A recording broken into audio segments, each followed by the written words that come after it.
Nah, ini kan sudah Bapak adopsi ya, sudah Bapak lakukan di Konawe Utara, dan tadi juga disampaikan bahwa program beasiswa ini akan diadopsi juga ke Sulawesi Tenggara. Saya programkan untuk melakukan itu. Oke, diprogramkan seperti itu. Apakah sudah terfikirkan berapa banyak yang dapat? Apakah sama semua anak-anak di Sultra akan dapat beasiswa itu? Saya maksimalkan.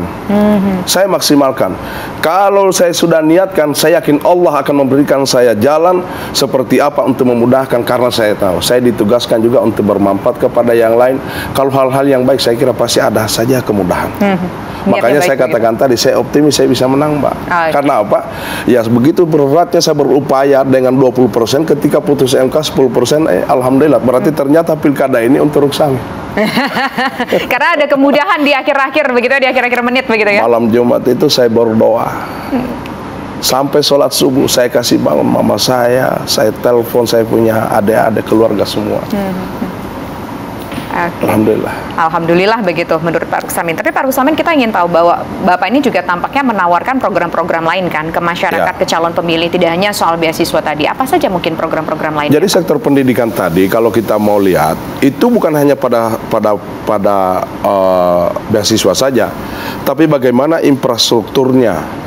Infrastruktur itu bagaimana bangunannya, bagaimana pagarnya, apanya semua. Setelah itu bagaimana bangku-bangkunya apa semua. Setelah itu infrastruktur lain. Sekarang kan sudah era digitalisasi. Bagaimana kita hadirkan teknologi itu ke dalam sekolah. Bukan lagi kayak ini Ibu Budi yang pakai kapur segala spidol. Sekarang sudah harus bagaimana pakai teknologi yang kita siapkan, smart classroom apa semua. Nah, terlepas dari itu, kemudian kita siapkan sumber daya gurunya. Karena kalau gurunya hanya dari itu tiap hari gitu terus dia harus ditambah bagaimana ilmunya. Nah, hadirkan, kita siapkan, saya bagikan laptop. Nah, ini juga saya programkan. Laptop untuk siapa Pak? Bagian untuk guru-gurunya semua. Oh, guru-guru kalau di guru sekolah, PNS dapat laptop. Kalau di sekolah kan sudah ada Chromebook, sudah ada kita punya smart classroom yang mereka pelajari dibagikan pada saat sekolah. Nah, guru-gurunya harus disiapin laptop supaya dia bisa paham, dia bisa ngerti. Infrastrukturnya juga kita bagaimana menyiapkan dia punya paket internetnya apa semua. Nah, ini harus betul-betul paripurna.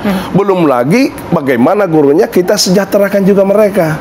Dan itu saya lakukan di Konawe Utara. Pertama saya datang, ada satu sekolah, hanya satu kepala sekolahnya. Dia gurunya, dia juga tukang pegang kunci, dia tukang sapu. Hanya satu. Kira-kira bagaimana membagi diri menjadi 6? Sejago-jagonya orang membagi cinta 2 itu tidak akan bisa seperti membagi satu orang guru untuk 6 kelas. Oke. Concern pertama adalah pendidikan begitu. Pendidikan. Concern selanjutnya apa? Karena kan kalau untuk membangun sebuah provinsi menjadi lebih baik lagi, bukan hanya pendidikan saja. Oke, pendidikan paling penting, tapi ada aspek lain juga yang harus kita perhatikan. Apa saja Bapak? Nanti kita jawab usai jeda berikut. Pemirsa, kami kembali sesaat lagi. Kita masih bersama dengan Pak Ruksamin selaku calon gubernur Provinsi Sulawesi Tenggara, pemirsa. Pak Ruksamin, sebelum kita bicara program-program lain yang juga dirasakan prioritas begitu ya, ketika nanti seandainya Bapak terpilih menjadi gubernur, kita tadi bicara soal dunia pendidikan. Nah, Bapak mengatakan bahwa dunia pendidikan ini sangat penting sekali, infrastruktur harus didukung, teknologi juga harus didukung. Tapi kita lihat kondisi sekarang pemirsa, ini miris. Siswa MI di Buton Tengah belajar gedung sekolah nyaris ambruk. Nah, ini infrastrukturnya nih juga jadi PR nih kayaknya Pak. Kemudian memprihatinkan, RKB SDN 2 Baruga rusak berat pemirsa. Itu atapnya udah pada bolong-bolong, itu bahaya banget kalau sampai atapnya jatuh ke bawah pemirsa. Kemudian juga ini tadi berita yang sama, gedung RKB SDN 2 Buke rusak berat, ancam keselamatan siswa dan guru.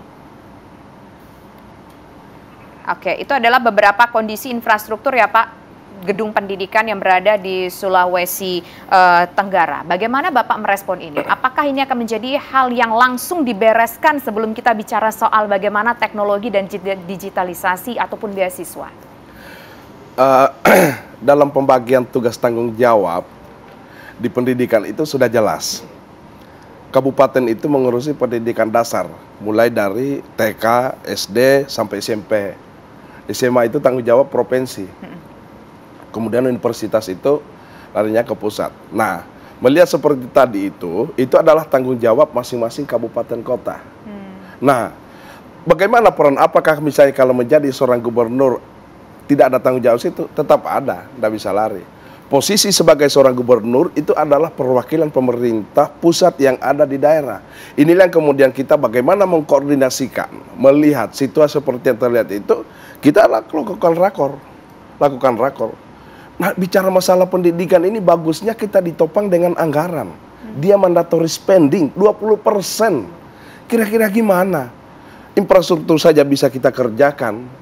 Bukan hanya persoalan kita membangun itu bahwa hanya jalanan apa semua, tetapi pendidikan kan ini yang paling dasar sekali. Karena apa? Coba kita rasakan kemarin. Ketika sekarang kita diterpa yang namanya kemiskinan ekstrim, datang stunting, datang pokoknya macam-macam lah. Nah, kita runut ke belakang, tidak ada lain, pasti persoalan sumber daya. Itu yang paling utama. Nah, kenapa ini yang kemudian sudah ditopang dengan 20% tadi, yang kemudian tidak bisa kita lakukan? Tinggal kita duduk, kita rakorkan dulu. Kita buka satu-satu seperti apa infrastruktur pembangunan, khususnya fisik infrastruktur dari sekolah itu sendiri. Makanya saya pertama jadi bupati, ketika saya datang lakukan, itu saya minta supaya diakreditasi dulu semua sekolah. Karena dari akreditasi tersebut akan ketahuan, pertama, dari segi bangunannya, apakah layak atau tidak. Yang kedua, dari segi tenaga kependidikannya, apakah sudah cukup dan layak atau belum. Yang ketiga, bagaimana infrastruktur pendukungnya terhadap penerapan untuk pelaksanaan kurikulumnya apa semua. Apakah sudah cukup atau belum. Karena ini betul-betul harus bagaimana gunungnya tepat, alatnya pas, kemudian yang mengoperasionalkan harus jelas. Seperti itu. Jika itu tidak, maka dia akan kelihatan, oh ini A, B, C, D apa semua. Dari inilah kemudian kita merencanakan saya harus melakukan apa dulu di mana untuk supaya terstruktur bagus perencanaannya. Oke, baik. Tapi bisa kita katakan meskipun gedung pendidikan dasar itu tanggung jawab dari pemerintah kabupaten ataupun kota, tapi bukan berarti nanti kalau seandainya Bapak terpilih, Bapak akan lepas tangan gitu aja. Oh, ini bukan tanggung jawab pemerintah provinsi gitu ya, Pak ya? Enggak bisa. Tetap itu kita kan pemerintah pusat yang ada di daerah. Ya, kalau saya kampung misalnya saya panggilkan sekarang kadang-kadang susah bupati dipanggil ketika datang rapat. Ya udah saya turun aja.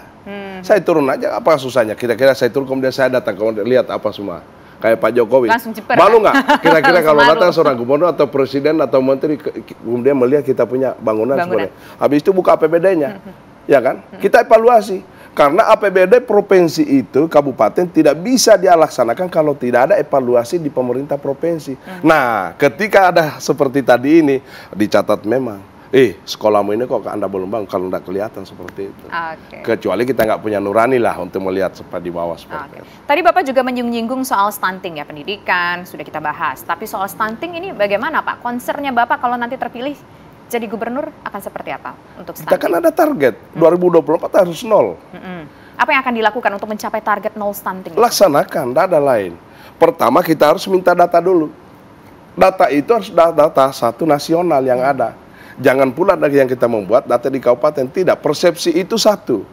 Data yang dari yang ada di pusat, di Kementerian Menko ke PMK, yang kemudian kita ambil datanya, setelah kita lihat by name, by address. Itulah yang kemudian kita lihat kenapa sampai terjadi seperti ini.